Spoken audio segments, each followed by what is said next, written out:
What's up, everybody? It is Jeremy, and I am hanging out back up here in the attic, one of my favorite places to kind of escape and get away here at Weld Tech Designs. And I think one of my favorite things about coming up to the attic is I get to talk to amazing people, talk about the cool places that they're going, where they've been, and where they're going to go. And maybe even live a little bit vicariously through them. Well, that is definitely going to be the case today with today's guest. And we're going to go one better, is we actually have two amazing people that we get to talk to, we get to learn from, and hopefully that you guys will gain some value into this. So today we have Alex and Megan. You may know them as Roamlanders or Slow Roamers. Thank you guys so much for joining me today and hanging out. And yeah, say what's up, guys. Hey, awesome. We're super stoked to be here, and to chat about all the craziness, van life and travel things. Well, so before we even get into where we're at today, we're going to take a step back in a time machine just a little bit. But what I really want to know is, where are you guys at today? We are out in the middle of the desert in Baja. How Baja, far California. South? Where are you guys? Baja, California. We're not in Baja, California Sur anymore. We've actually started to travel north back home. And we're pretty close to Baja, LA right now. The Bay of LA? Yeah. Yeah. Cool. Very nice. Great places. I've been through there a whole bunch. You actually, guys, if you would have made it all the way up to San Felipe, you guys would have been able to watch an amazing off-road race. Was just this last weekend. That was I used to go down mostly for that. Always a good time, always exciting. Maybe a little bit too many people. But, always a good time. Definitely love San Felipe. A lot of fun. So. We have a pretty good talent of missing all of the races and different events. On purpose or? Well, no, not on purpose. I'd love to watch the races, but we just, I don't know. I guess we're usually drawn to the pretty far out and distant places, right, and find ourselves way out in the middle of nowhere during a lot of these races or events or whatever. So, well, if you just plan it during the 500 or the 1,000, it's no matter where you're at in Baja, it's pretty difficult to miss it, especially if they're doing a peninsula run where you start in Ensenada and run all the way down to La Paz, or I think it was last year they actually did it where you started in La Paz and ran back up to Ensenada. So logistically, it's a nightmare, but a lot of fun. You get to see just the most amazing countryside. And I think one of my favorite things about Baja is when you get into those more remote towns, the people are just amazing. I just loved it. And we would always, in these small towns for us, the simplest thing, stickers. You would have thought we were handing out $100 bills the way that the kids and adults would run up to the race car and just want stickers. It was, it's such a simpler life that sometimes I wish we were here more so. But, I guess that's all a part of, big city, big everything kind of life. So totally. So you guys, let's kind of preface what you guys are in so people will know if they haven't found you guys. We're going to make sure that we put links in it. But you guys are living in your van full time. And what kind of van? Let's go over that. What do you got? What year do you got? Okay, so I'll preface this by saying it is actually Megan's van. Oh, Megan. So you better watch it. You could get kicked out at any time. Yeah, exactly. You're I'm gonna get kicked out. That's what I'm saying. Megan's like, I'm just not sure about this anymore, Alex. I'm sorry. You're out of here. Exactly. That is Okay. why I've made such an excellent looking and performing van for her. Okay. So that, yeah. So we are in a 2006 Chevy Express 2500, Okay. and it's got the LY2 4.8 liter V8 LS in it, and we've equipped it with Weldtech design 3-inch spindle lift with the Fox Stage 1 shocks, and we just recently upgraded our rear to a progressive leaf spring that's 3.5 inches, or that's the lift, and then it's a 5,000 pound load capacity. So what is even more amazing? I mean, yeah, the suspension's cool, but for me, from my point of view, like what I am super intrigued by is the amazing work that you've done in this van. Like seeing you take this thing completely apart, because that would be like my worst nightmares. Like, okay, I've spent all this time building this van, like it's good, but no, it was not good for you. I'm going to take it apart and rebuild the whole inside. Was it last summer, right? Yeah. So I think that what like possessed you to do craziness? Yeah, I think that like anyone that's living in their van, they always go through like a number of different iterations of their build. And when I met Meg, she had Betty 1.0, the build that she actually did with a friend of hers. And it was like very basic. Yeah, it was basic, and it was well equipped for just her. So at that point, were you living in your van by yourself, Megan? I had bought the van in 2019, and it was just a lucky guess that a Chevy Express was a reliable vehicle on my part. And then I built it out with the plan of living full time in it, but just due to work constraints, ended up on a couple of extended trips rather than moving in full time. So I went on 2 4-month-long solo expeditions in the van before I met Alex, with the prior build out. And then we met and decided after a trip in a little Toyota pickup that it wasn't big enough and that the van was going to be our vehicle of choice for travel. And at that point, Alex was like, all right, we gotta gut this thing and make it better. So let's talk about that. So as we jump into this time machine and we kind of like take a step back, now you were in a different vehicle, right, Alex? You had built out a whole separate vehicle that you had plans and aspirations for. So let's walk through that. So first of all, what was that vehicle?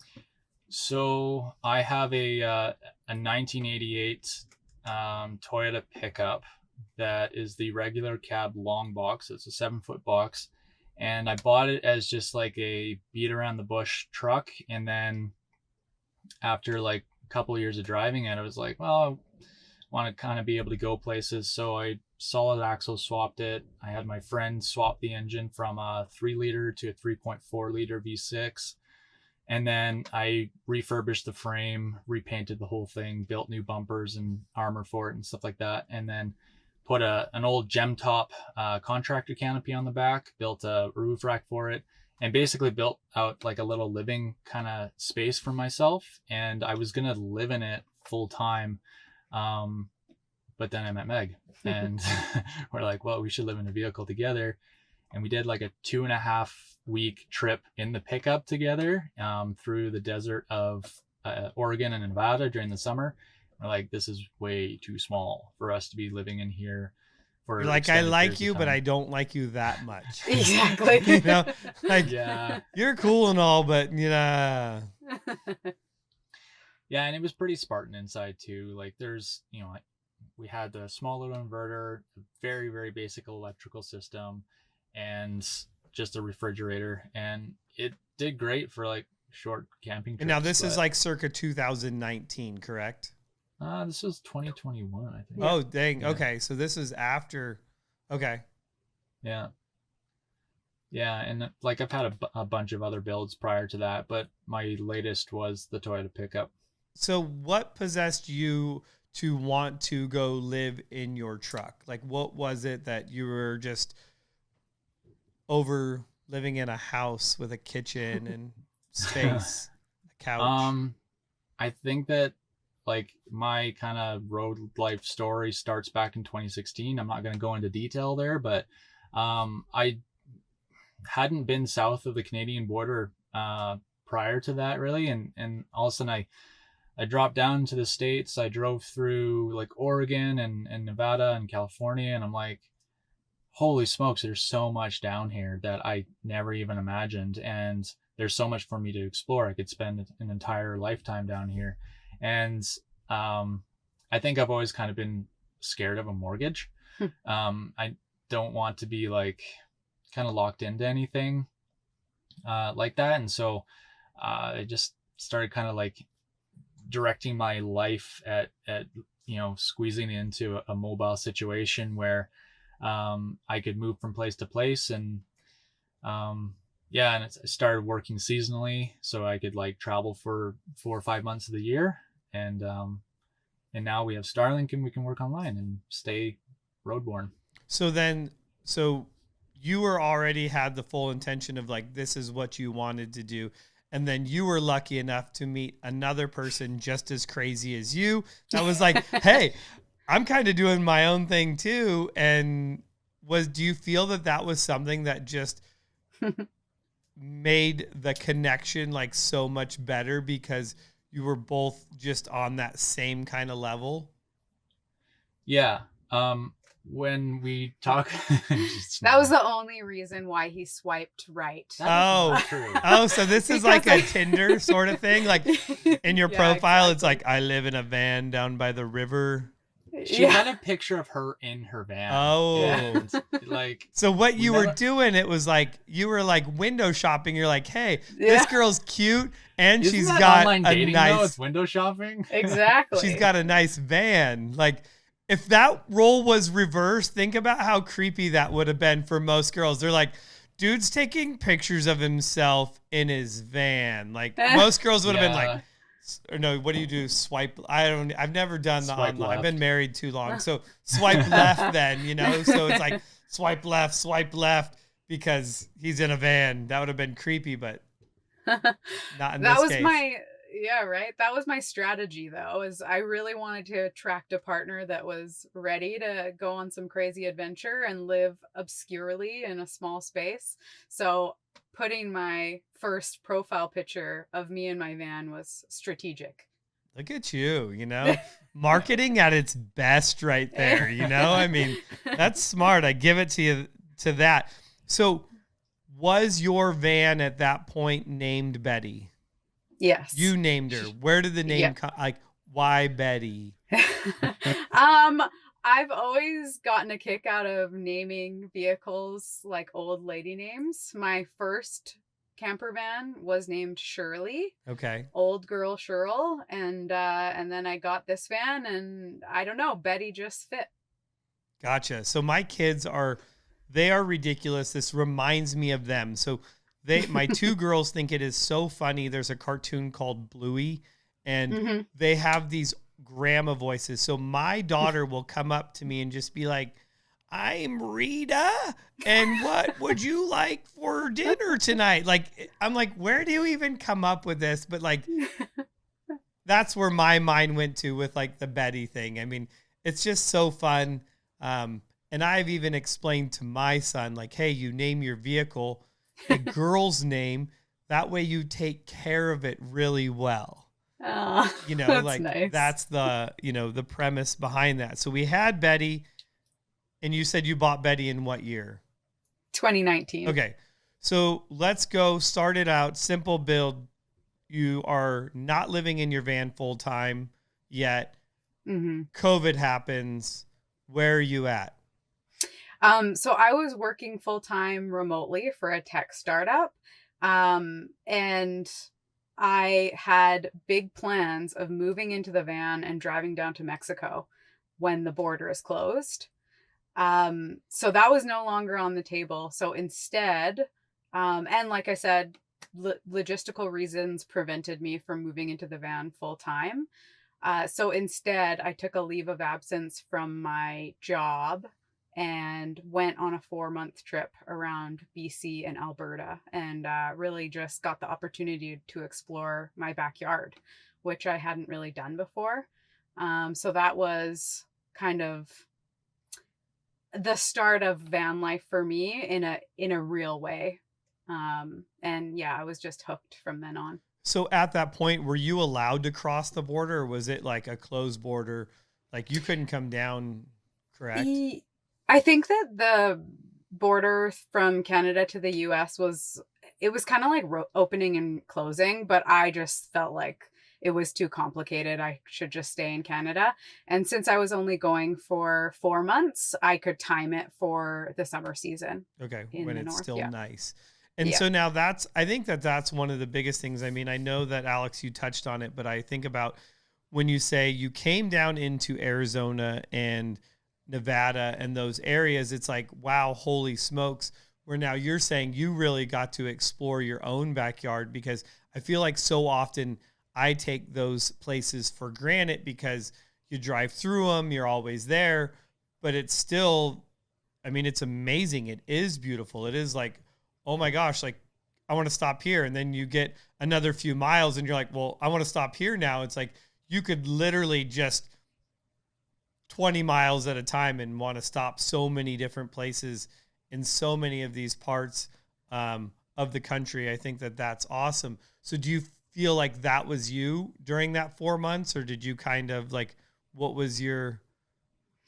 Well, I think that my eyes opened to the fact that I could probably spend a lifetime exploring Western Canada, let alone the Western US. So I think we've both sort of realized at this point that we could definitely spend a lifetime just exploring North America. But we've kind of moved more towards exploring outside of our borders, while we're young and able, and kind of in this position of life where we don't have a lot tying us down. So that's kind of the move to start heading into different countries. So, US, Mexico, and eventually we're going to go a lot further than that. And so is the draw to Mexico the cost of living as well? Do you feel like that plays an important, kind of role in your traveling, just being able to get so much more for your money? Well, it's definitely a bonus. Yeah, it's a bonus, but ironically, like it, at least like in Baja, it's not that much cheaper down here. We're on the Canadian dollar, so we're maybe getting, I think, 12 pesos to $1, and still paying about Canadian prices down here for gas. At least food is a lot cheaper. But I think the draw to Mexico is it's the first like international border. It feels like it's an international border, and like right now we're on a extended shakedown trip for the van, and we have the intention of eventually driving all the way down to Argentina on the Pan American Highway. So Mexico is just kind of like the first international border that we've crossed thus far, and we're going back up north this summer, and then when we head down next winter, we're going through Mexico to Guatemala and all the way through Central America and South America. Now that sounds ridiculously fun. Like I'm not, like, I mean, definitely a good time. So what year was it then that you guys met? What year did you? 2 years ago. 21. Beginning of 2021. Okay, yeah. that's what. Okay, I just wanted to make sure. So then, Alex, where were you during COVID? I was in Alberta.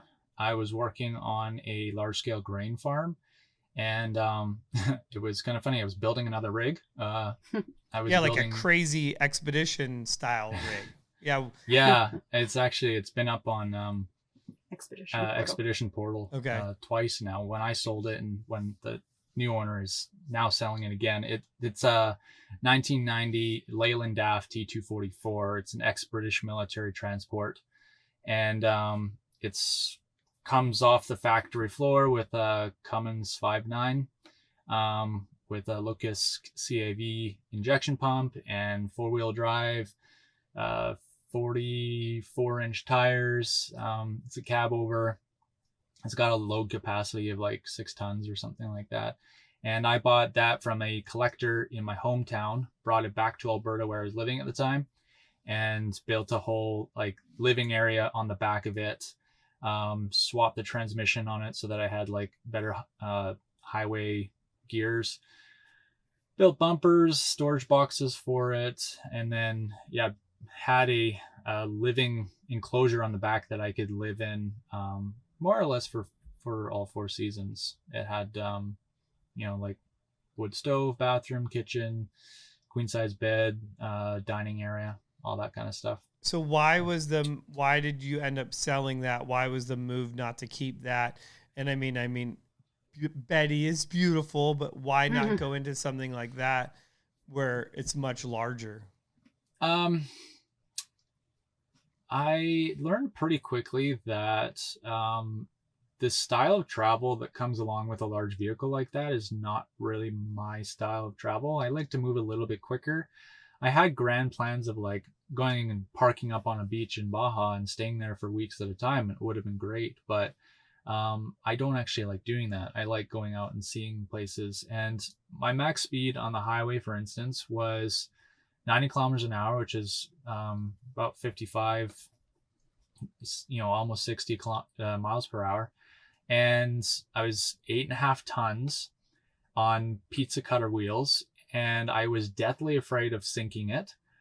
And I was always looking overhead for power lines and low hanging branches. And I don't know, it was just like, it was slow.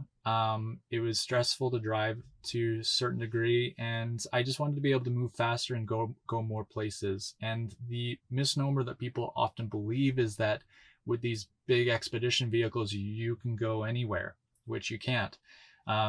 You actually have to be really, really careful with where you go. And I wanted to be able to just like kind of really go anywhere my heart pleases.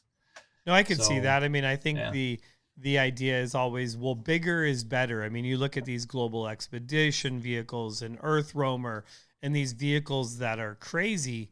And I sometimes look at those and say, well, that's just a giant target, especially when you are out in the middle of nowhere down in Baja. You want to go into another country.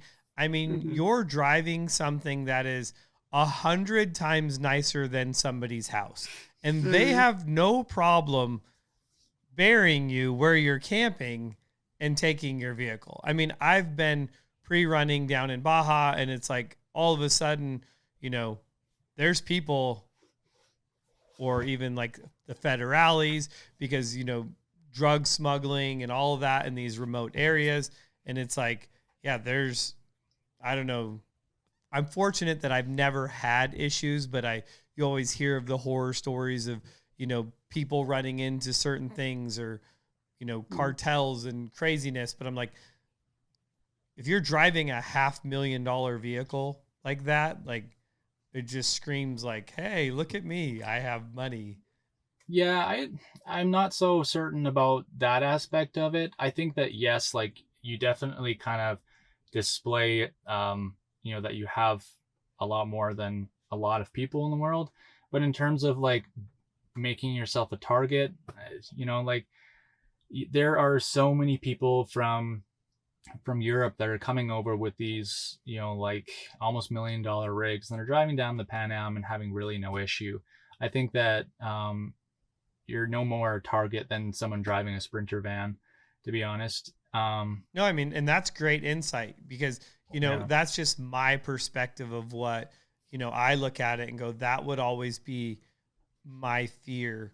It's the same thing. I mean, my wife's like, yeah, you're not taking the kids down there because, blonde haired, blue eyed kids are, people want those. I'm like, yeah, I mean, granted, my friends, we've always gone down there, never had issues, but it's just takes one time, so I can see how that bigger, not necessarily better. And yes, being able to have a top speed of 55 miles an hour would completely make me go insane, because I'm like, okay, I want to get there today at least, you know? And then not to mention like that can't get great gas mileage either. Actually, you'd be surprised. Really? I was doing about 13 miles per gallon. I mean, that's And I had a impressive. 100-gallon tank. Yeah, I mean, I don't even get that in my Chevy van. Like my Chevy van doesn't even get that, and I don't weigh. You said you were 6.5 tons. 8.5 tons. Yeah, like no, I mean my Chevy van with a 6.6 Duramax in it. I'm lucky if I get 12. I feel like not towing, and then if I'm towing, it's just you don't even I turn think off it was the a dash. lot. It was a lot to do with how the truck was geared. Like when I was up at 55 miles per hour, it was revving pretty high. Now the transmission I put in there made it a little bit better, but it was kind of like at that perfect RPM for a straight six diesel that is just like chugging along. It's not really working too hard, and it's not over revving. So it was, it did great on fuel. I was often really surprised. So we're talking about Mexico and, potential problems, things that you've seen, or experience, and even like my experiences. But I did hear of a time where you guys had a specific duty situation. Now, was that going into Canada? Oh, look at that. Okay. So Megan's like, oh yeah. Or was that Canada or Mexico? That was going into Mexico, Okay. and that was just like You were taking too many parts, dude. That's what happens when you're trying to hustle but parts. they were in boxes. Hey. That was the problem, is that we had all of our parts in boxes. Okay. And they were on like right on the floor. And so they do as they do. They open up our door just to check inside and take a quick look around. The guy sees the boxes. He looks at me and he says, "Do you have a receipt?" And I was like, "Yeah, I have a receipt." And didn't even think that, we have to pay duty bringing brand new parts into another country. Like we think about it when we go back home to Canada from the United States, but we never even thought about going to Mexico. And it was the right thing to do, though, to pay duty. And look, we supported the Mexican economy. Yeah. Or at least one officer in it. Yeah. Well, we went to the you actually office. Oh, okay. Yeah. Nice. Yeah. Mm-hmm. So then this was your first trip to Baja when this happened? Yeah, it was Meg's first, my second. Okay. And it just, we had like all of our front end parts that we were going to have a mechanic down in Mexico install for us. And it was like $1,500 US worth of parts. And it's like 20% duty. Dang. Going down. So they tax you definitely good. So I want to get more into that trip because I know that trip you were on completely stock suspension. So I want to hear the difference between that trip and possibly even where you guys are at now. But we're going to do all of this in part 2 of this fun podcast with Alex and Megan. Hi, my name's Caden Johnson and I'm 10 years old. I really love working with tools in the garage with my dad. So I thought it would be a great idea to teach other kids about tools. And that's the idea where Growing Up Garage came from. Kids used to learn about tools in shop class. They got rid of those. In our workshop, we're going to teach you about tools that you can use in your everyday life, like a Phillips head screwdriver or a ratchet and socket. Don't forget the very useful wrench. This and so much more at your next Growing Up Garage workshop. What's great about Growing Up Garage is it's taught by kids like me. On behalf of Growing Up Garage, thank you for your consideration. All right, what's up, everybody? We are back hanging out in the attic, and I told you, because I thought I knew what I'm talking about, but pretty much I don't. Every day, that is the great thing about life. I'm learning something new. I'm getting educated, and one day I hope to be a wise old man. And I was saying that we're talking to Alex and Megan from Romelander, and then they so enlightened me that they've ditched that name and gone to Slow Roamers, even though they ditched the vehicle that was really slow and went to a faster Chevy Express, courtesy of Megan and Betty. But so I wanted to talk about the whole Roamlander, the slow roamers, and your logo, though, because we were talking about kind of what inspired that. And we were talking about the Farkish Farms. Oh, so yeah, that might be something that I'm not going to go into too much detail about, but, so Roamlander, okay. So I used to work on a large scale grain farm, and they had grain, and then they also had bison. And I have worked with bison for like 10 years of my life. So that's like, that was the influence. Yeah. And I really like a buffalo or a bison as like the image of roaming, because I mean, truly they're the first roamers. And, I originally, my Instagram was Roaming North America, and I wanted to shorten it. So I went to Roamlander, like Highlander, but it was Roamlander. And then Meg and I met, and Roamlander just slowly but surely wasn't fitting very well anymore. And, you know, we like to, you know, kind of go slow, you know, get to know an area a little bit and then move on to the next place. And we're certainly not as slow as some people, but, you know, it's slow and methodical for us. So we went to slow roamers, and then have just recently kind of, you know, dashed out the Roamlander and gone strictly to slow roamers. And that's kind of, I feel like a name that agrees and works for both of us. Now, still with that logo being used, like, are you still incorporating that in it though? Yeah, definitely, like, the bison for sure. Okay. Just because I personally think that it's just a good representation of kind of what we're doing, I guess. No, I totally get it, because and this is funny, that how it circles and comes into tuition like this, because I'm like, I always identify with the rhino, which is like big, dumb, and fast with horrible eyesight. But they're like, so that's the crazy thing that they say about the rhino, is that the rhino has a vision of like 30 to 50 feet.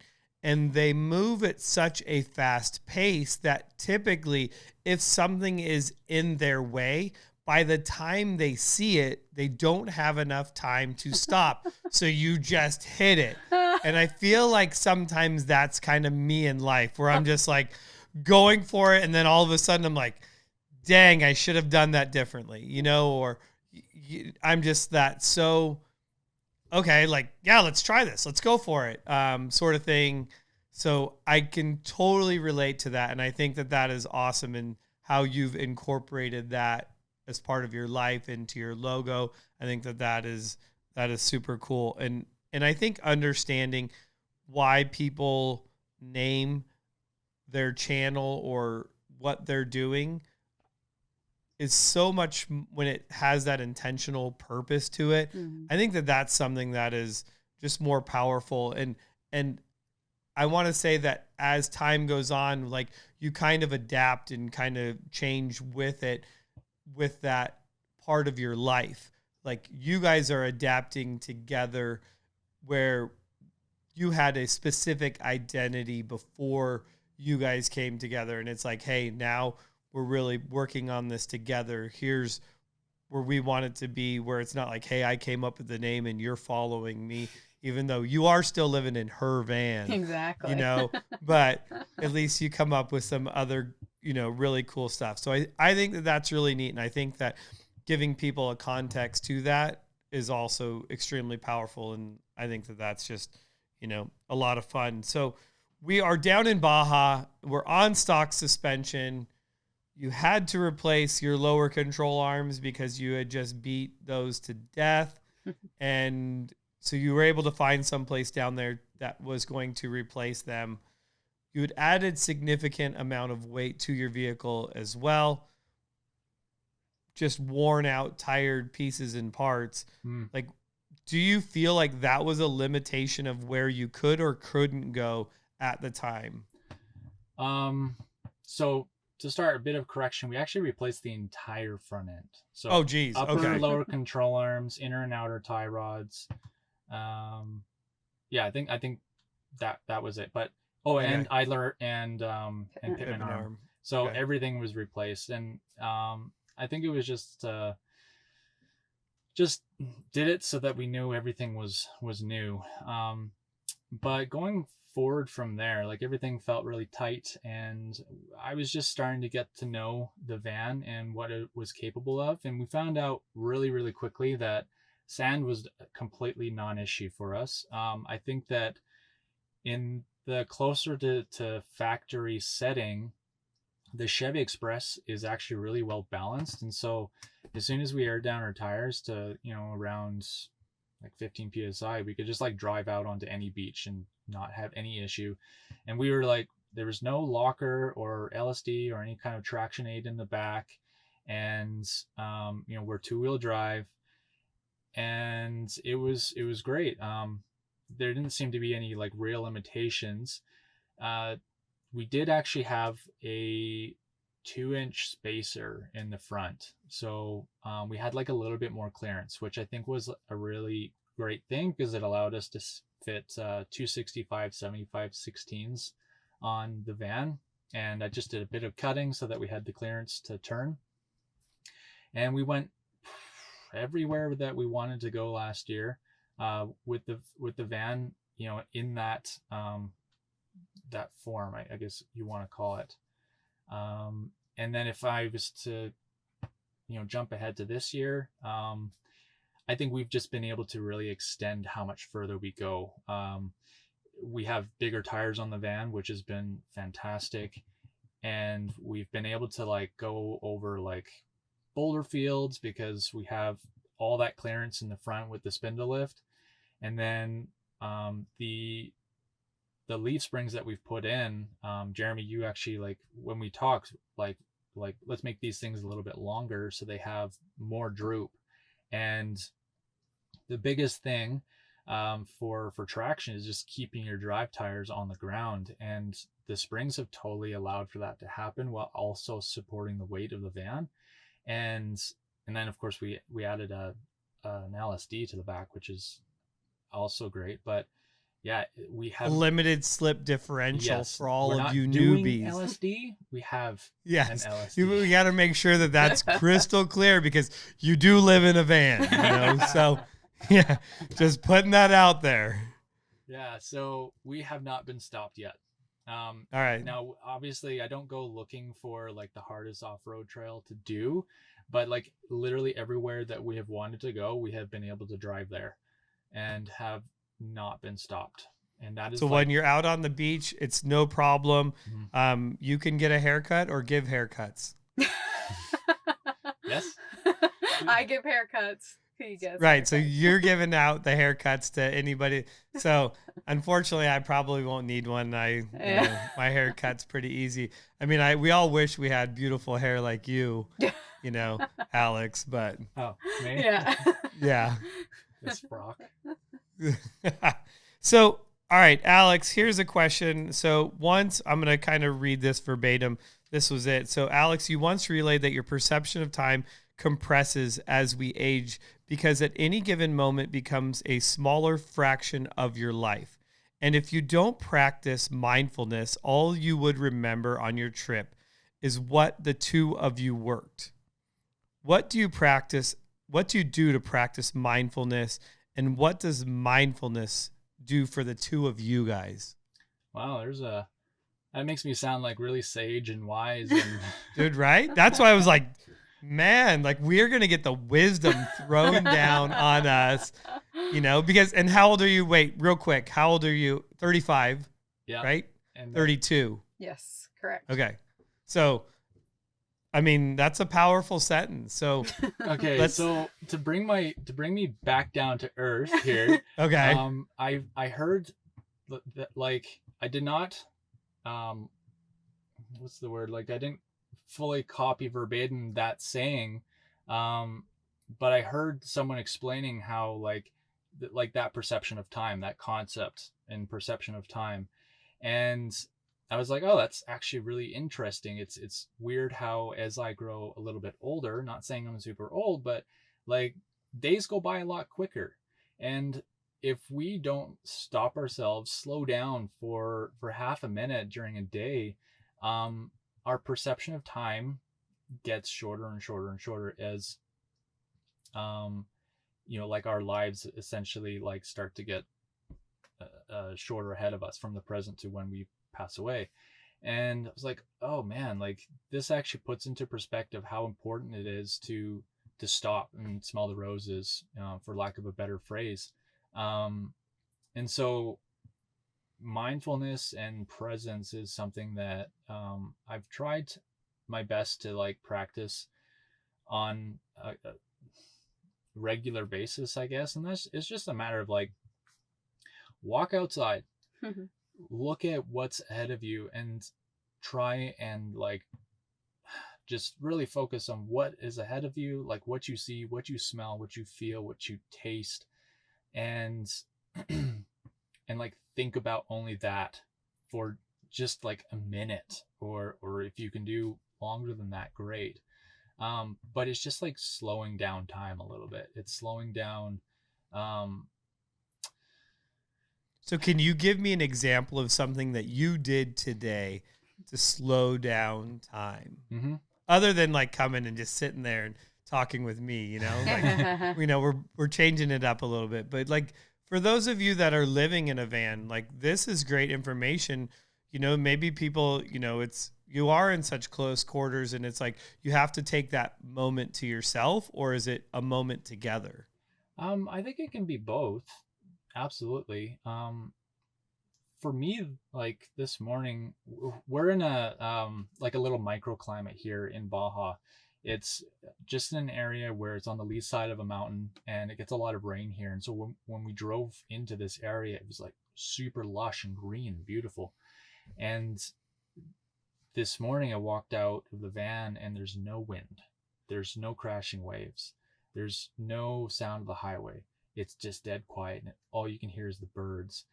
And so it's not like this whole mindfulness thing is super hard. It's like go out and listen to the birds, look at the really green cactus and plants on the ground, smell the creosote in the air, and like, I don't know, you can't really taste the wind. It sounds like a song, but yeah, just like take account of those things and like put them in your pocket, store them away, and just so that like you have a memory of that one moment. Because I think that like if you don't do that, it's so easy to forget where you were at a specific time.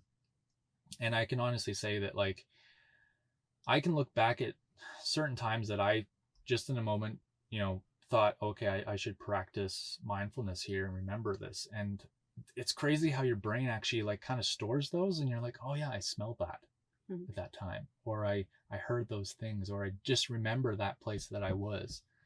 And yeah, so that's what I did this morning. And Megan, what about you? I would say we take moments together throughout our day where we are very mindful. So one of them is over our morning cup of coffee. So, I hand grind the beans, which is a very mindful practice. And then we sit down together before we flick the internet on, and we'll usually read out of a book. Sometimes it will be a grand adventure book. That's the book that we're currently reading right now, about a couple's journey on the Pan American Highway. And sometimes it will be more of like getting the most out of life type book. So that's something that we do every day together that really brings us into the present moment. And then separately for myself, I generally try to stay pretty active, and I'll go for a walk or do a yoga class, and that really drops me down into the present moment. And I definitely want to get into some of those things. And so like, I want to ask you, being down there for so long. So like, if I dropped you in Baja, you think about all the things that you would take in, whether it would be what you see, what you smell, what you could touch. But now being there in that, like, so many days, do you feel that over that time period, you lose that sense of appreciation for your surroundings, where it just becomes that normal, aspect of life? If you were living that, normal life back at home, you're like, hey, this is just a part of, like, oh yeah, the sun's out. Like yesterday, there was a beautiful rainbow. It's like, oh, look at the rainbow. Like, take my kids out to see it, because it's not something normal. For Like, sure. you guys are getting to live this exceptional life in these amazing places. Do you feel that at all, like that's taken for granted, or because you're slow roaming to these other places constantly, like in order to like take that in? Does that make sense? Yeah, for sure.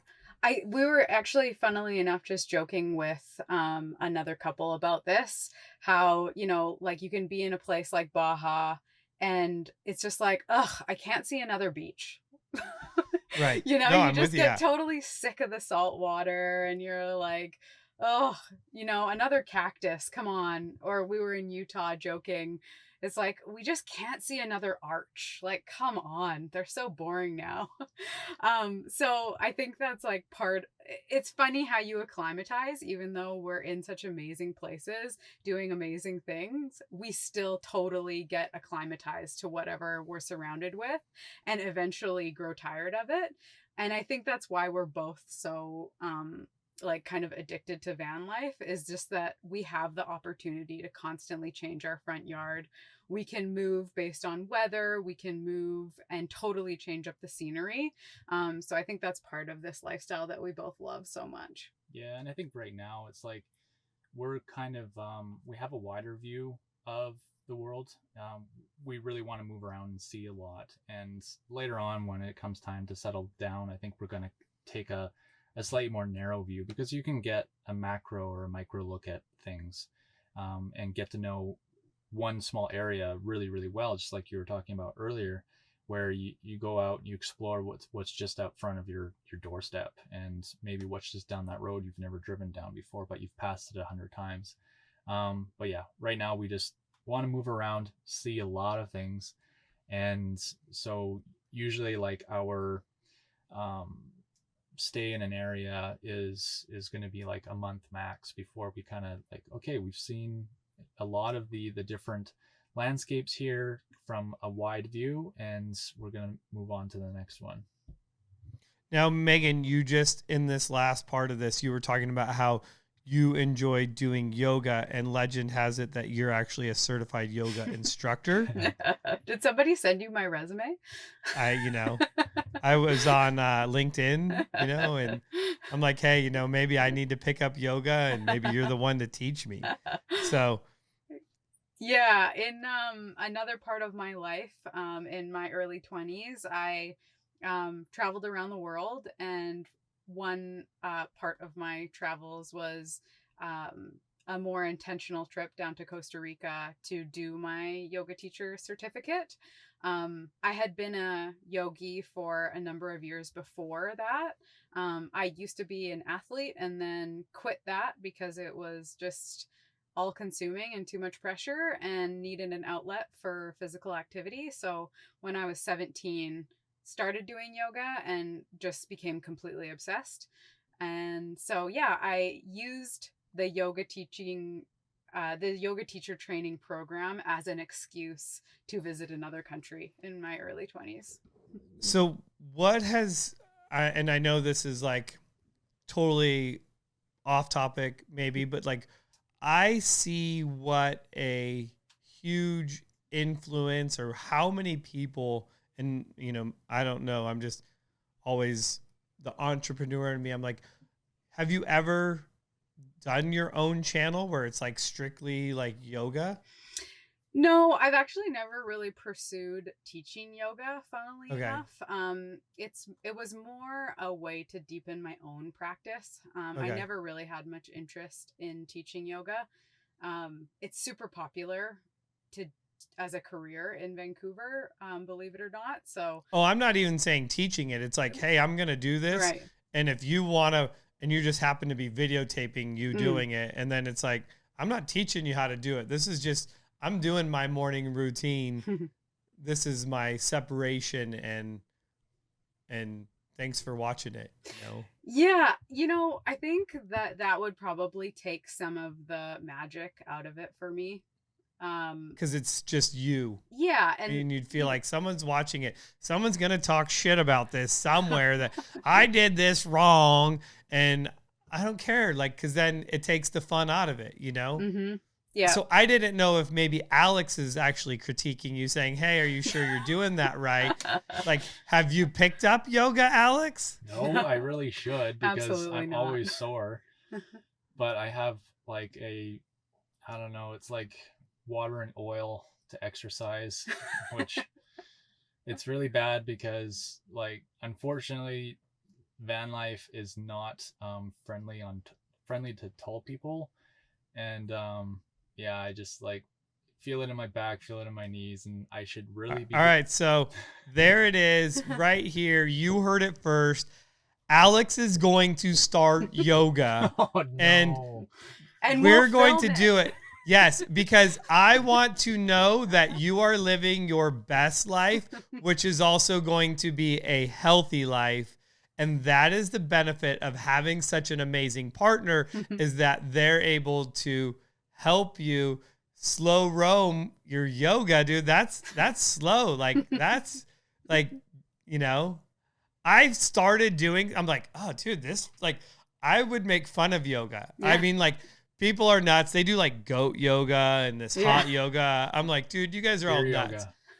Yeah. Like, but recently I've started doing not even yoga. It's just different. And I'm like, oh, I like this. Like, oh, that feels good. Like, this is kind of okay. I could see why people like doing it. So you guys heard it. Alex is going to start yoga.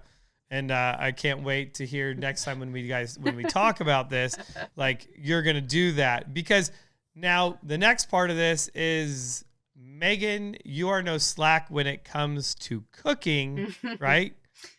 Like, this question was coming. Dude, so I mean, like, what, let's go there. I want to go cooking. Like, I mean. Sure. Yeah, so I come from a household where cooking wasn't really a thing. And so I, at a very young age, had to start cooking for myself if I wanted to change things, and was completely obsessed with the Food Network. So I would just watch hours and hours a day of the Food Network. And that's what I credit most of my skills in the kitchen to, I guess, because I sure didn't get it from my parents.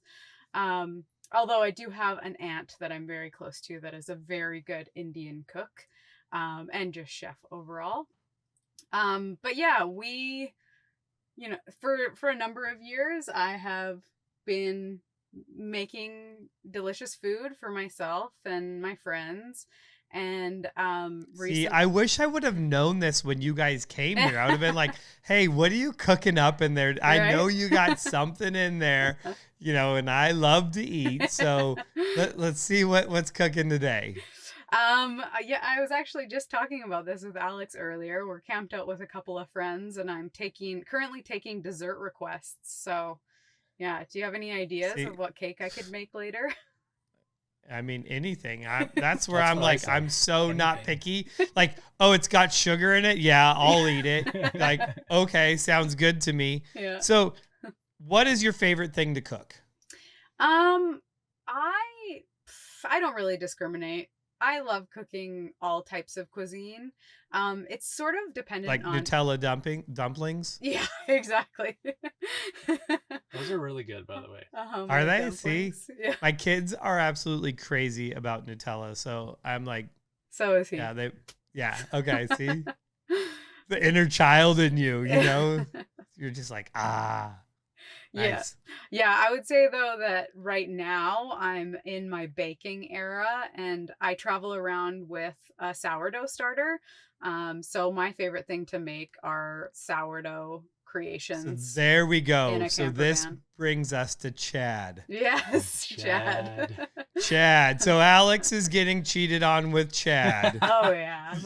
So Chad gets way more attention than Alex. Oh, see? So All right. So for those of you that don't know who Chad is, we have to put it into context because otherwise they're going to think it's LSD versus a limited slip differential. Yeah. Don't worry. There is no, let's clear this up here now. So tell me, what is Chad?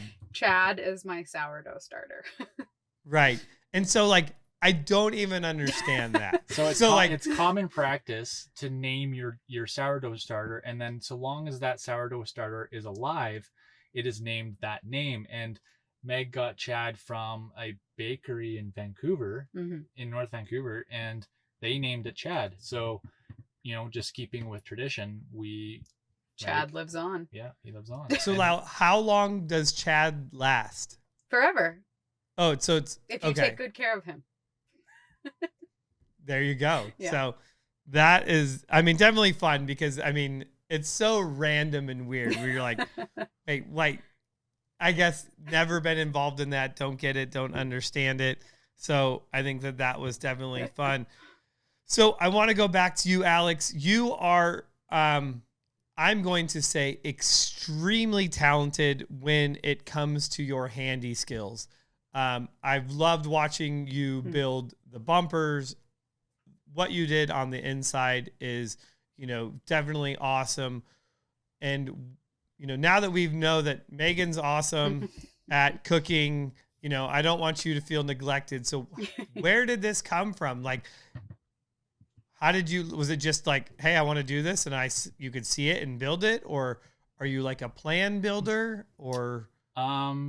Well, I got into building trucks when I was like, I think 19. It's always been like Toyota pickups for me, and kind of started there. I love modifying and building. Actually, no, I'm gonna go all the way back to me as a child. I played with Lego. Dude, Lego every day. That is, I would see. I'm like, I'm gonna build that, and I had the whole Lego town set up in my garage. I absolutely still to this day, my wife wants to kill me because I'm like, let's go to the Lego store. I still love building Legos. And if I had the space for it, I would have like, you ever watch those creators that are like Lego nuts on YouTube? Mm-hmm. I was one of those guys. That would be me. Yes. I'm like, as an adult, I think about I want that. Like, all of my bricks are still organized by color and by yeah. So I'm like, like way more of a creator's brain because we just had a massive box of Lego, multiple boxes of Lego that my parents either purchased like secondhand from garage sales. From That's where you got the best garage sales, deal. or it was just like a mix of sets. And like half the time would be spent just looking through our boxes of Lego for the right piece. For that one piece. Oh, that was horrible. But then I started like looking at stuff online. Like there's like brickshelf.com, and I would look at what other people are building. They take multiple photos, and I would like look at all the photos and be like, okay, figure out how to build it, and then I would build that. And then of course my actual imagination would take over, and I'd build stuff that I'd see in pictures and like figure out how to make it out of Lego. And I think that's what inspired or like really got the creator brain just like revving high. And then eventually it went to trucks, and then it was like, well, I can't. You're like my brother from another mother. Like I laugh. I'm like, this is my story.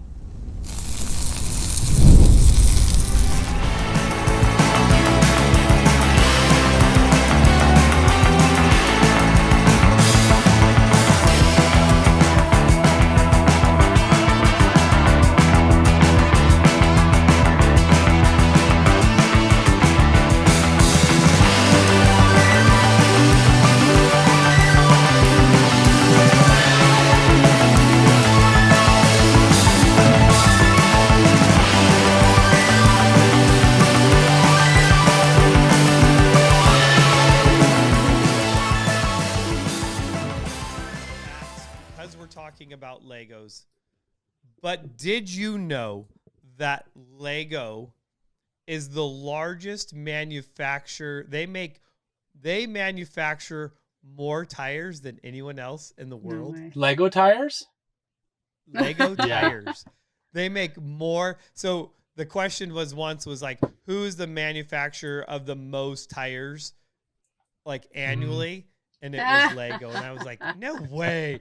That's crazy, But you think about it, and it's like every toy has X amount of, tires. And it's a pretty, like, I just, geek out on Legos, fun facts about Legos, where they came from, all that fun stuff.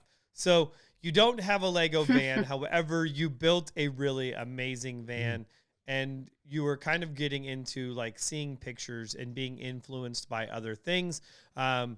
What did you find was like the biggest influence to you? Was it actually seeing other people's van builds, like going onto Pinterest, social media, seeing them not in person, or just getting to use Betty for that first period of time that you made you realize, like, hey, if I were to do this over again, I don't want to start with a new van.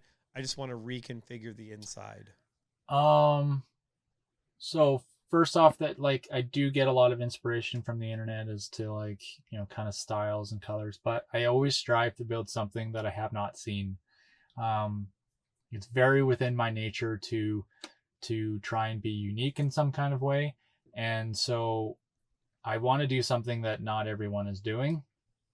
And so when it came to building this iteration of the van, it was very much like, well, I haven't really seen anyone do this particular like two-tone paint job with, custom made bumpers and a medium top and a lift, and then just like just send it in two-wheel drive everywhere we go. So that sounds like it kind of fits my personality, and we kind of went for it. And I like older vehicles. I mean, not that a 2006 is particularly old. It's Well, it's coming up on 20 years it's old. Like now, 19, I think. Yeah. So yeah, it's an older vehicle. I really appreciate certain aspects of the older vehicles. I like you have said in one of your videos, the Express is the last of body on frame vans, or the last generation of it, or whatever you want to call it. And I just like certain aspects of older vehicles than I do in a lot of the newer vehicles. And yeah, but I wanted to make it look really cool. And we don't make a lot of money, so we can't afford to pay shops to build stuff for us. So, and that has been like a kind of a theme of my life. I haven't been able to like pay other people to build the stuff that I want to build. So I just learned how to do it myself. And I've been very blessed to have situations in my life where I've had access to a welder or, a machine shop or something like that. So I've had the chance to learn from people that have done it or have a skill, and they've taught me the skill. And then I've kind of developed it on my own using, like the equipment that other people have purchased. So I've been very like fortunate in that sense. And and I learned a lot of my skill on the farm that I worked on for a very long time. So yeah, it's been very much opportunity and situation for me.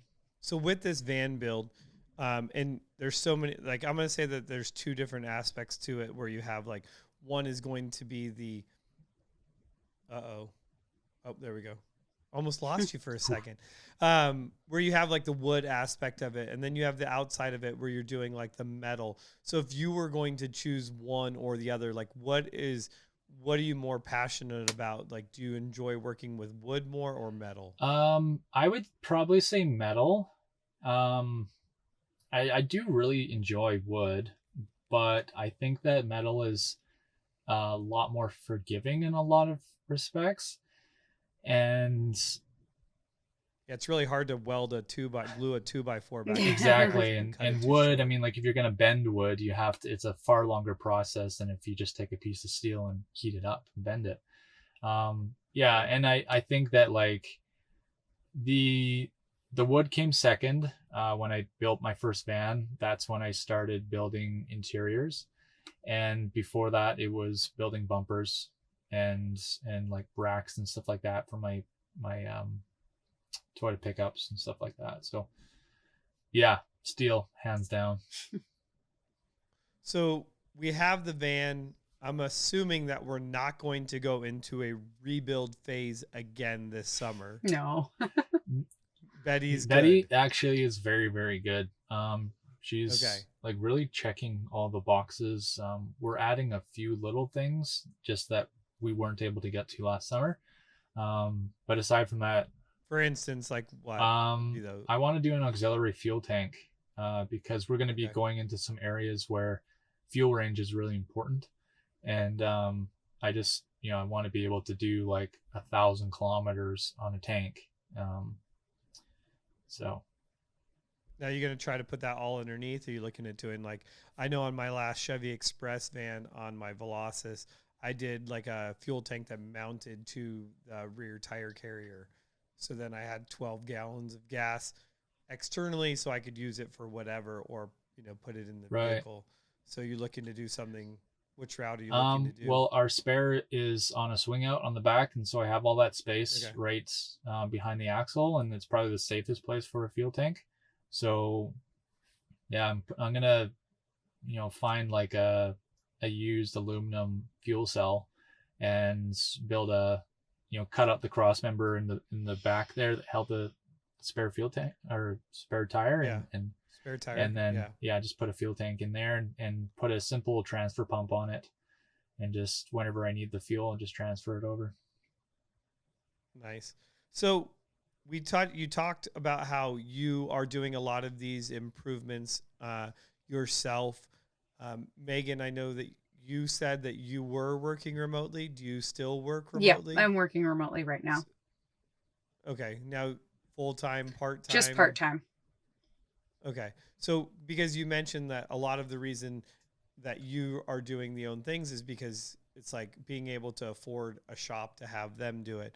And I think that that is awesome, because I know for myself, the whole reason I even started my business was because I was passionate about, I really wanted to build a pre-runner truck, but I was like, there's no way that I can afford to do it. So I just started, this is pre-internet, this is like 1997, and I'm going to races and taking pictures myself of everything that I absolutely love, and then going like, okay, I'm going to build this. Like, it was that Lego, like, hey, I could see it and then go, I could build that, and then I'm going to take my own little creativity. I'm going to take my own spin, give it my own like kind of touch. So I don't want to be like just straight out bluntly copying somebody else. And so I totally can admire that aspect of it, but still, like, it ended up turning into a business more for me than just a hobby. So when it comes to living this, nomad life, what do you like? How do you survive? Like, what do you do in order to be able to make money, to still buy gas, to be able to buy groceries, to be able to strictly survive? Well, so we both have savings that we're, like last year we traveled pretty much all on savings. And then I work for a company called Boxio, and it's like a separating toilet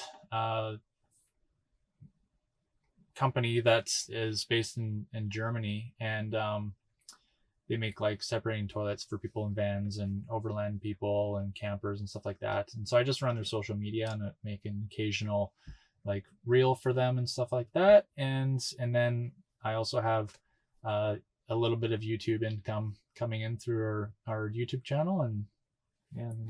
And then I work part-time just for a tech company contracting. So yeah, in the past, we have worked really hard seasonally to save up money so that we could go on extended trips.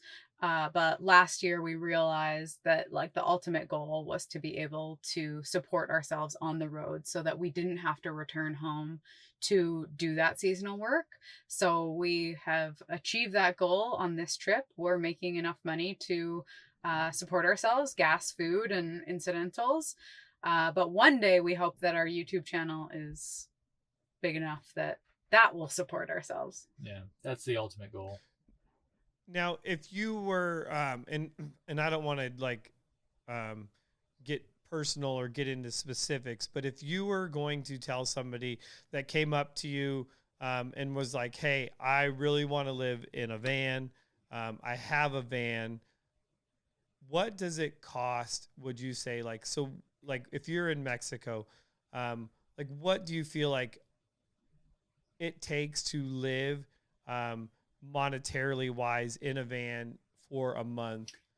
Because you said you're on a 4-month deal right now, correct? We're actually at 6 months right now.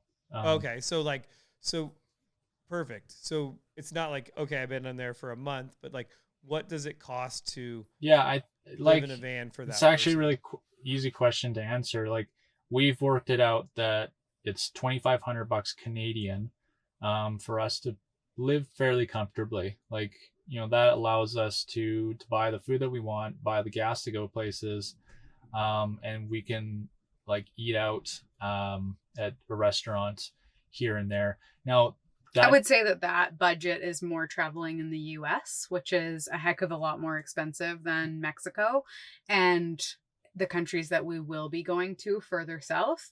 But that's like a benchmark for us. Like if we can bring in $2,500 a month Canadian, we can do all of the things that we want to do. And what is that? What does the Canadian dollar equate to? It might be the like US $2,000 US. Yeah. Okay. All right.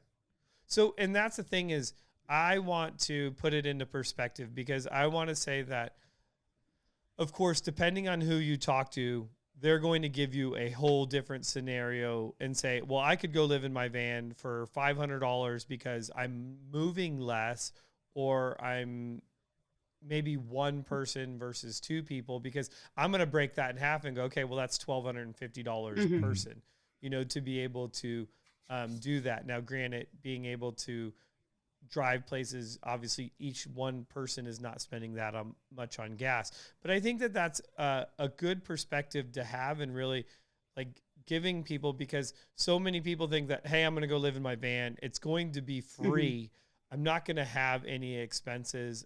They don't think about the maintenance kind of involved in it, that maybe even involved in just your van, or when you went back, the cost to completely rebuild the van, to make sure that it was going to fit everything that you needed for your next trip. So I think that is really important because I'm going to say like van life is just cool now, like it's like, oh, that's cool, I'm going to go buy a van. And how many people tell me like, oh, you build vans? Like, cool, I'm going to buy a van and go live in it and live for free. And I'm like, well, okay, cool, but I think that it's good to help people have an understanding of that and be educated on what it would take to make sure that you can survive as well. And I think like a big part of it is looking at your style of van life, because there's multiple different styles, and there's 100%. Of course those people that are forced into a van. They don't, they are trying to live within their means and they can't afford housing or whatever, and those people like don't necessarily have the choice to do it. There's people like us that we do it to facilitate a lifestyle that we want, and so we move around a lot. We make the point of like not paying for camping or parking, and that really cuts down a huge amount. Like a lot of these campgrounds nowadays, they'll charge like $50 a night, and it's like you put that, add it up over 3 days, and like you kind of start considering that rent money. Oh no, that is like, you could be in an apartment. I mean, in a lot of places, so no, I totally understand that. So just consider like the kind of style that you're going to do, and make up a budget that way. So when it comes to, creating content, I feel like I'm going out on a limb here, but it seems like Alex, like that, like watching what you create and how you create it, like that is your passion. Like that is like, and I don't know if Megan, like the yoga is like, an equivalent, or cooking. You know, but like, it seems like just the passion is there.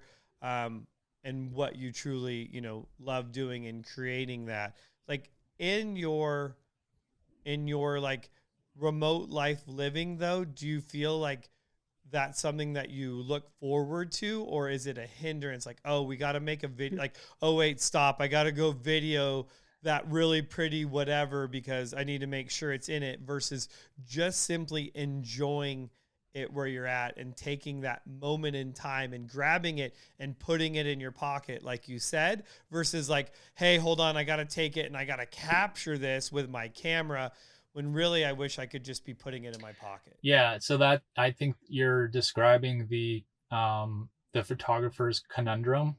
It's always both and.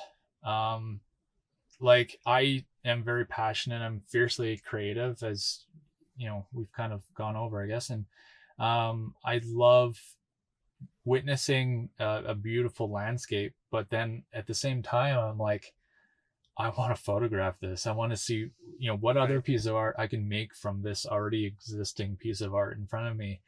And yeah, but then there's the kind of responsibility of it as well, that like, I'm making a little bit of my income from this, and I really want to grow my YouTube following, and for that to happen, I need to be producing a video every single week, and that's something that I've placed on myself, and I feel that like I have worked my way into making higher quality content, and I want to continue to do that. And so to do that, it requires me to go out and shoot and set up good shots and to exercise my artistic eye.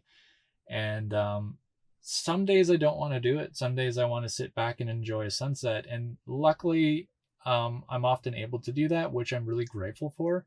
There's definitely been, like, even this last weekend, we finished a big off-road track, and it was like really rough, and we were both exhausted from it. And I was like, I'm not gonna do any shooting this weekend. I'm just gonna like enjoy my time. And so we were in San Ignacio and down here in Baja, and we just kind of wandered around and, you know, enjoyed the little life moments that we just have for ourselves. Now, are either one of you bilingual? Not currently. Working on it. Yeah, working on it. Sí, hablas español. So when we talk about filming, you say that you love it. I'm also always captured by amazing drone shots. So is that something that how long have you been flying drones? I've only been flying drones for like 2 years, and I'm not using an expensive drone. I just got a little Mini 2. And I love flying drone. I think it's such a unique perspective. I mean, maybe not so much because there's so many people flying drones out there, but I love the little twist, the bird's eye view that it adds into the videos, and you can really display an area far better than you ever could from the ground. And an added benefit is that, like, in the past, you used to go and have to hike to the top of a mountain to get those shots. And now you just can send a drone up and be, you know, like 800 feet in the air or something like that in like no time, and just be seeing. Oh no, I think it's awesome. Yeah. I mean, I absolutely love flying our drone, and I'm like, it's even neat that sometimes I'm like, oh, I didn't even know that there was a lake like 100 yards from me.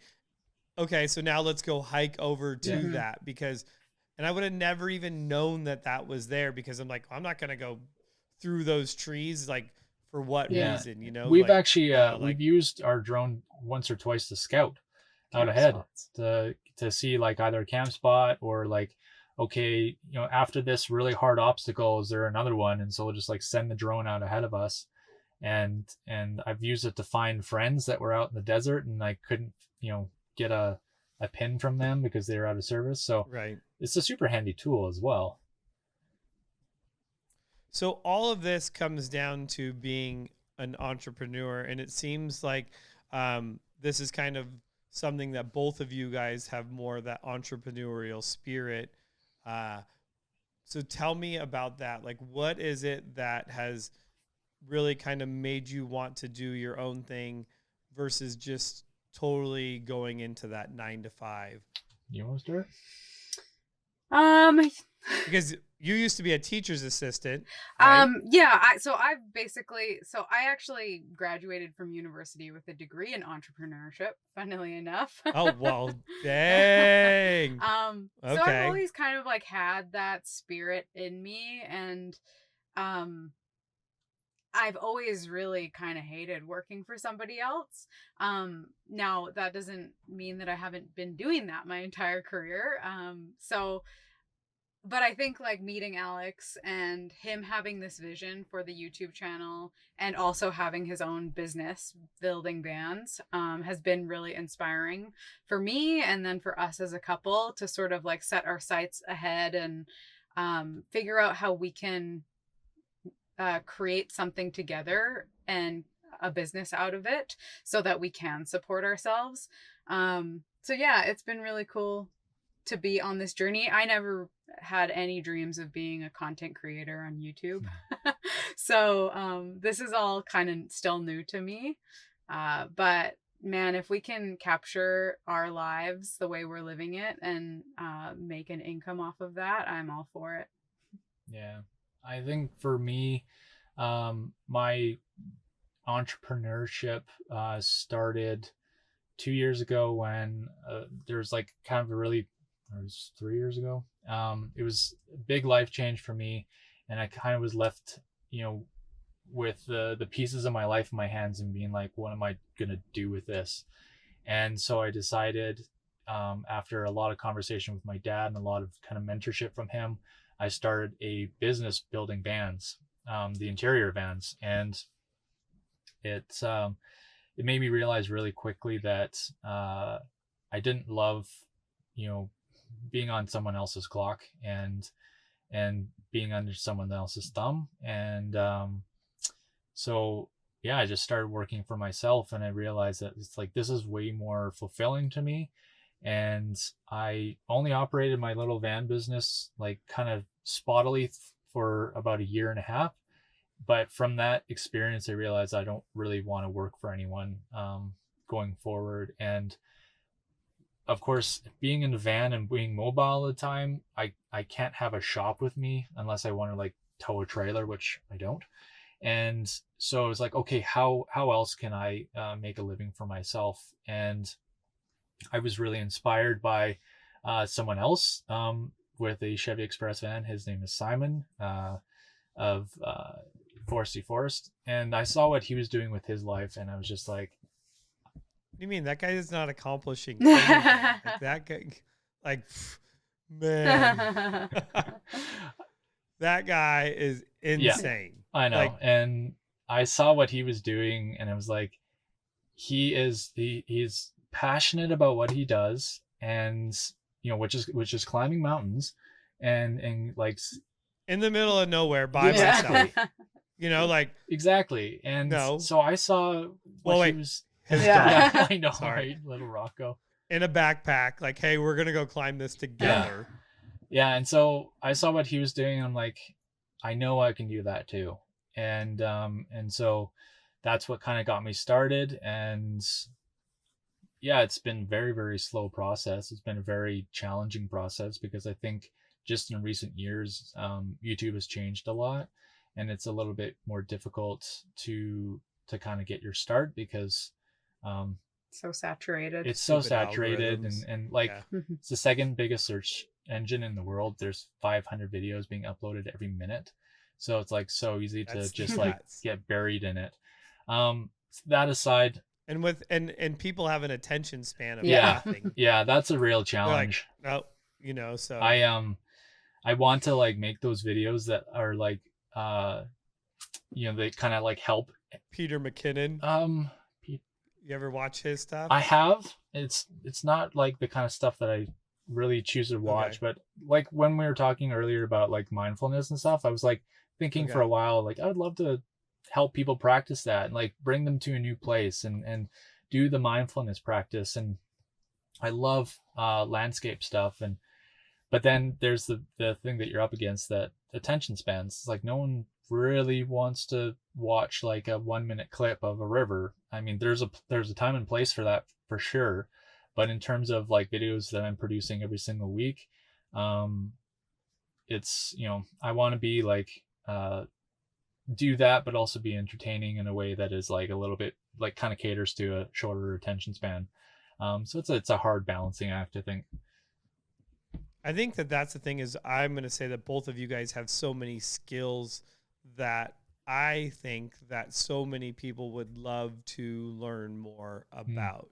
I think that that's always, anytime that you can, I know for my wife, like I watch, like she'll watch somebody for a half an hour cooking something. And I'm like, I'm like, all this time I would have ordered it and had it delivered. Like I don't have that patience, but that's just the different aspects and different, like how we operate. And I think you guys are so similar, but yet different.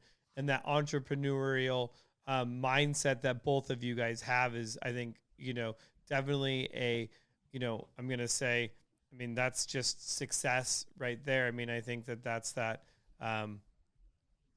it's definitely encouraging. Like I like hearing just like so many different things going on, which then, like I was interested in hearing, like, did it come from like your parents? Where did it come from? Like, how was it inspired by? Because then the next aspect of, I know that potentially in relationships is, is there a point in which you feel like you would ever settle down and go into like, hey, we want some small, slow roamers and we're going to take, what we've learned and, like I'm going to open up my own wood shop or something of that nature. Like, where do you guys see yourself 5 years from now? That's a tricky question. Definitely like the whole kids question has been on the table for a long time, and we're leaning biological clocks exactly ticking, yeah. I would like, in this situation, I'll speak for the two of us, that we're leaning more towards not having kids, and I think that's more just like a sign of the times. I don't know, a personal preference. But in terms of like a 5-year plan, the Pan Am is going to take us probably a year and a half to complete fully, because once we ship from Montevideo back to Fort Lauderdale, we'll drive up and see the east coast of Canada. So overall, it'll probably take us about 2 years. And we're already kind of like toying loosely with the idea of doing another continent, which means shipping over the Atlantic. In which case that might take... And building another rig, of course. Yes. So when do you plan on doing South America? That'll be 2025, 2026. Okay, so we're like talking about a year, and we're going to do it in Betty? Yeah.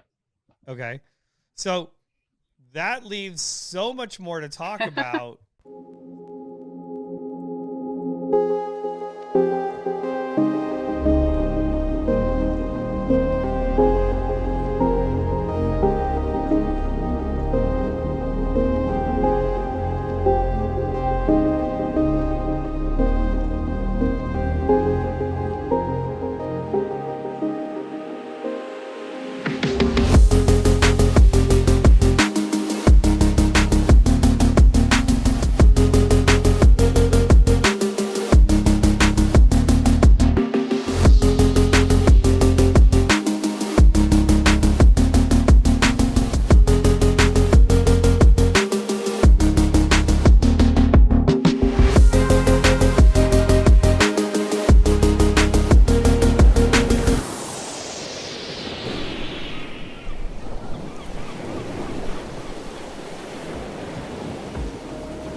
We just got off topic and I love it because we're talking about bush planes, and come to find out that Alex was starting to get his pilot's license. Never finished it though, right? No, I have it.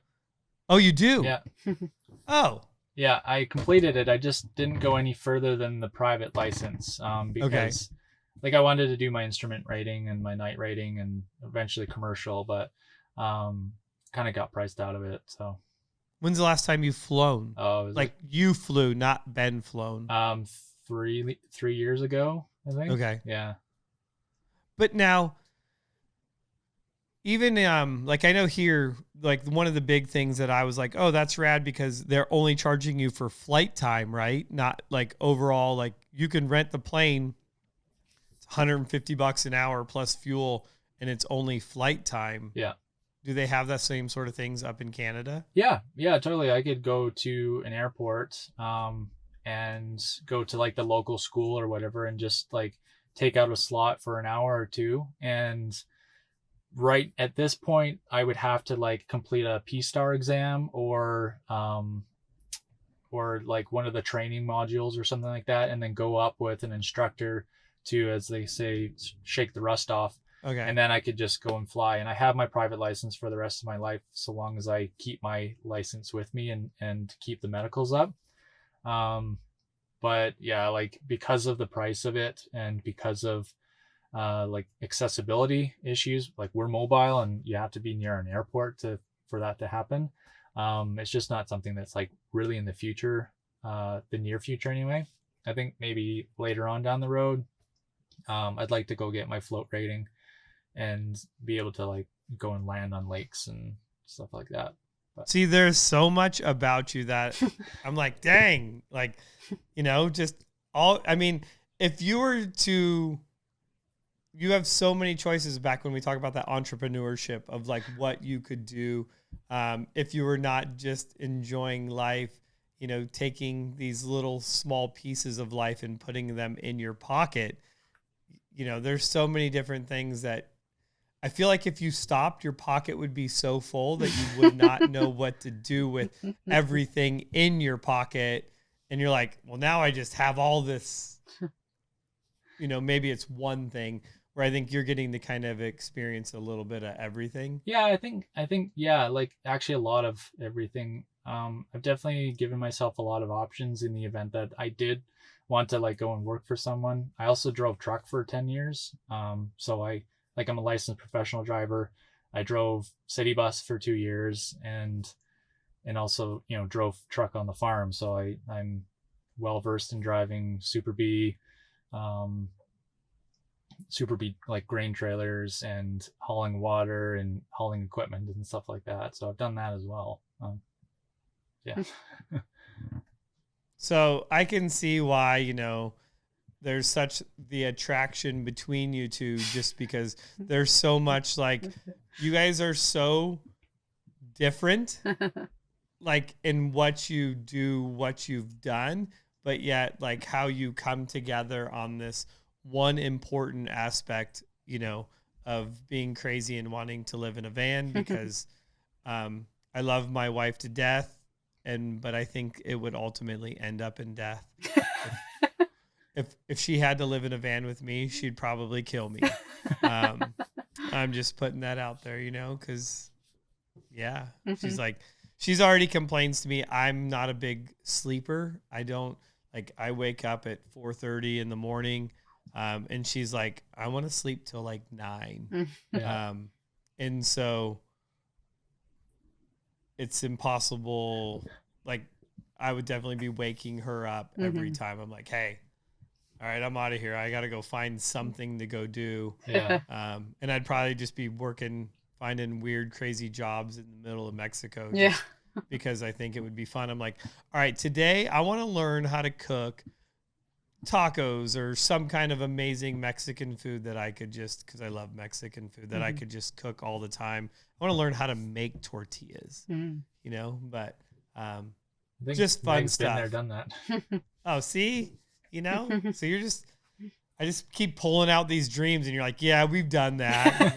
Okay. Sorry. One upper. Well, you haven't even asked Meg about her like long past since me. I mean, she's traveled the world.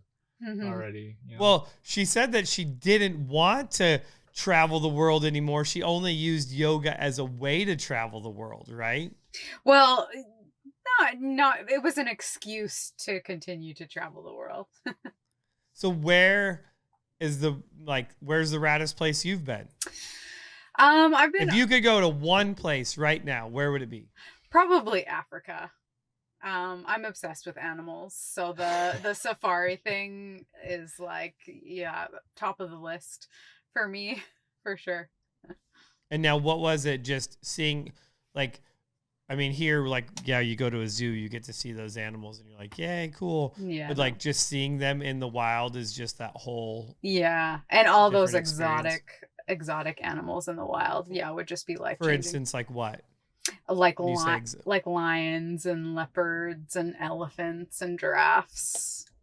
See, we have all those in San Diego. No, thank you. I'm not not a big zoo gal. No? No. So getting to go there, and how long did you spend in Africa? Oh, I've never been to Africa. That's top Oh. of the list of want to go.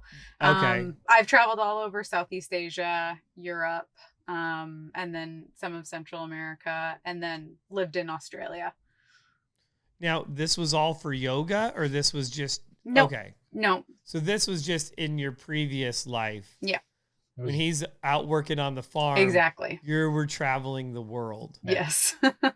Good. See, I mean, that's probably like another hour, podcast right there, just talking about, and that's what I'm saying. Like, I love it. People, I mean, I have not been out of like North America. Like, I'm pretty excited. Next week, I'm going to Jamaica. Sweet. Nice. So it's, my wife turns 40 and I turned 50 this year. You mean she turns So- 30? No, that's what she 35? said. She's like, I'm never going to turn 40. I'm like, whatever, I'm like, I'm going for that older, wiser thing. Yeah. Hopefully I'll get smart one of these days.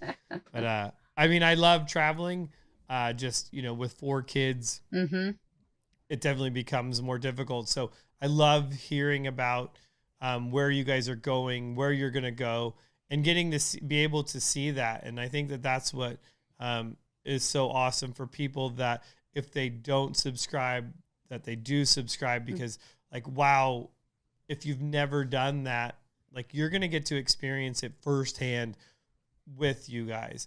And I think that that's awesome, because I don't know that I'll ever get to do that necessarily in my lifetime. So it's neat to see like what other people are doing. Like, For sure. I 1,000,000% know that I am never climbing any of the mountains that Foresty Forest does. Like, you've got like, no, I'm good. Like, Yeah. nope, I'm good. Yeah. Like, I'm going to watch it. It took you like hours. I got the cliff notes in the 12 minutes. I'm okay with that. Yeah. Like, that was enough to realize that, no, I don't want to go there. Right. So I think that is one of the great things about YouTube, getting different people's perspectives, because you can see 2 people, 5 people all go to one place and get a totally different perspective of it. Yeah, and I think sure. that that's one thing that, like, I really enjoy, like, the drone shots. I like that kind of stuff, because it gives you that different perspective. And I think that that's something that I'm drawn to, and like really enjoy seeing, getting to see that, because it is that just different dimension to it, versus just, driving through it. When I was racing Baja, like, there was no drones. So it was just like, you get to see like whatever's in front of you. Yeah.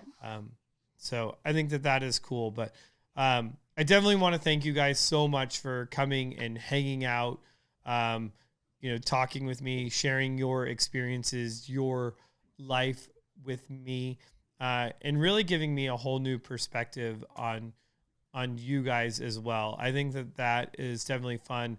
I know that we've helped you guys, with your suspension, but really I know that there's so much more to you than just, living in a van, what you're doing, where you're going, and the amazing things that you're going to do. So I think that is, it's awesome. I love seeing it. I love hearing your guys' stories. So, that's my 10 cents on this whole thing, which is pretty much worthless these days due to inflation. Yeah. You know, it's kind of like the Canadian dollar. You guys are like, man, the Canadian dollar sucks. I'm like, yeah, just imagine I've just got 10 cents. You know, there it is. Listen to it, take it. Who knows? You collect enough dimes along the road. It's a ton of wisdom over the years. So I don't know if you guys have anything else that you guys want to throw in there. We talked about where they can find you on Slow Roamer, that you're going to be on TikTok here soon doing yoga videos. I definitely will subscribe to that and make sure I do it. You know, I hear the monetization on TikTok is pretty amazing. Yeah, So, if you can get going. Yeah. Hey, it just takes one. It's that one stretch that breaks something. Yeah. Yeah, it's that one stretch that breaks something.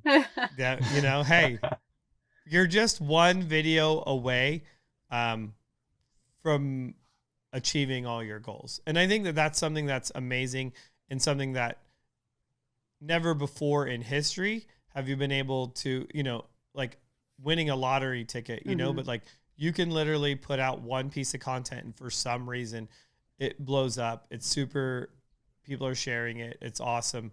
And, you know, I was listening to a podcast and he was saying no ever time in history. And I'm going to steal it. Cause I'm like, yeah, we are really right there. It's just finding that one thing that will change everybody, whether it's cooking, yoga, flying, just simply traveling. Yeah. You know, we're all on the cusp of greatness. And I don't think that you guys lack the creativity at all. You know, you definitely have the ingredients for that. So I'm excited to see where you guys go. I definitely look forward to having you guys back on here and talking more about where you've gone, where you're going, and this whole trip. I mean, I would love to talk to you guys about before you do it, because I would love to know more about the planning, where we could really just talk about just the planning that goes into a trip like this for those people that are thinking about doing it. Yeah, for sure. Cool. Yeah, I mean, who knows, maybe the next time or the time after that we talk to you, we might be down in Argentina. I mean, heck, I'm hoping, though, I'm going to be honest, I'm hoping that the next time I talk to you, it's on your way up through Mexico, because I'm really wanting some cinnamon rolls.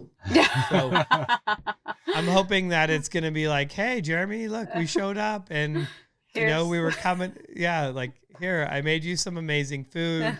Here it is. We have some fun and get to, you know, a big high five. Awesome. And, you know, that's always great. So, all right. Noted. I'll make sure that there's baked goods involved if we ever come through San Diego. I love it. I love it. So I appreciate that, guys. So thank you guys so much. This is Jeremy. This is my world. We're hanging out up in the attic with the Slow Roamers, Alex and Megan. I'll put links to everything down below. Thank you guys so much for hanging out with me. That's all I got. Yeah, I'll see you guys thanks for having us in the next video. Yeah, thank you guys.